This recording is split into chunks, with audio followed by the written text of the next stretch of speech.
আসসালামু আলাইকুম। এটা আমার একটা ক্লায়েন্টের ওয়েবসাইট PNGটো।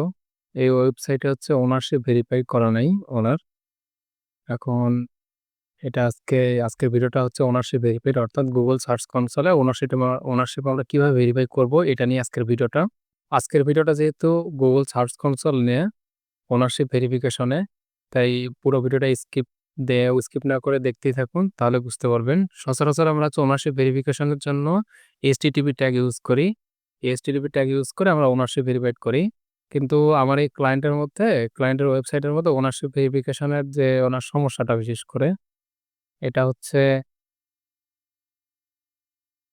TXT অর্থাৎ DNX যে রেকর্ড আছে সেটা নিয়ে আমরা হচ্ছে আজকে ওনারশিপ ভেরিফাই করব।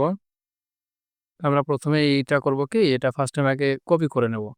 কপি করে নিব। নেওয়ার পর আমার ক্লায়েন্ট অলরেডি তার হোস্টিং এর অ্যাক্সেস দিয়ে দিছেন আমারে। এই হোস্টিং এর ড্যাশবোর্ডে আসার পর আমরা এখান থেকে যাব অ্যাডভান্সে। অ্যাডভান্স অপশনে যাব। অ্যাডভান্স থেকে আমরা হচ্ছে ডিএনএ জোন এডিটর। এখানে দেখেন ডিএনএ জোন এডিটর আছে। এখানে আমরা ক্লিক করব। এখানে যাওয়ার পর আমাদের এখানে অনেকগুলা আরকি অ্যাড আছে। আমরা নতুন একটা অ্যাড রেকর্ড করব। এখানে আমরা টাইপে বিশেষ করে ফার্স্ট টাইম আমরা ফিল আপ করব টাইপে গিয়ে TXT। তারপরে নেম, এখানে আমাদের ওয়েবসাইটের নামটা দিতে হবে। এখানে আছে ট্যাক্স ভ্যালু, অর্থাৎ ট্যাক্স ভ্যালুটা আমরা দেব কি, আমরা যেটা হচ্ছে আরকি কপি করলাম। এখানে যেটা কপি করব আমরা, কপি করব দেন ক্লিকবোর্ড টু কপি টু ক্লিকবোর্ড। এই কপি যেটা করব এখানে আমরা হচ্ছে TXT ভ্যালুর মধ্যে আমরা হচ্ছে এটা পেস্ট করে দেব। পেস্ট করে দেওয়ার পরে যে এড রেকর্ডে ক্লিক করব। এখানে আমাদের লেখা আসছে দেখেন ডিএনএস রেকর্ড ক্রিয়েট সাকসেসফুলি। আমরা আবার যাব হচ্ছে ওই Google সার্চ কনসোলে। Google সার্চ কনসোলে কিছুক্ষণ পর আমরা কি করব, এখানে ভেরিফাই যেটা আছে ভেরিফাই ক্লিক করব।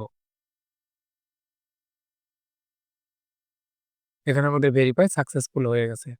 অর্থাৎ এভাবে আমরা হচ্ছে Google সার্চ কনসোলে ওনারশিপ ভেরিফাই করব। আর আমাদের হচ্ছে মূলত এসটিটিপি যেটা আছে, এসটিটিপির মাধ্যমে আমার যদি কোনো ক্লায়েন্টের এরকম সমস্যা আসে, তাহলে আমি নেক্সট টাইম এরকম একটা ভিডিও করব যে এসটিটিপি ট্যাগের মাধ্যমে কিভাবে ওনারশিপ আমরা ভেরিফাই করব। এটার পরবর্তীতে আমি ইনশাআল্লাহ ভিডিও বানায়ে দেব। তো আজকের ভিডিওটা এই পর্যন্তই। অবশ্যই ভালো লাগলে, আপনাদের যদি ভিডিওটা উপকারে আসে, তাহলে অবশ্যই একটা লাইক করবেন এবং শেয়ার করবেন এবং আমার যে চ্যানেলটা আছে চ্যানেলটা অবশ্যই সাবস্ক্রাইব করবেন।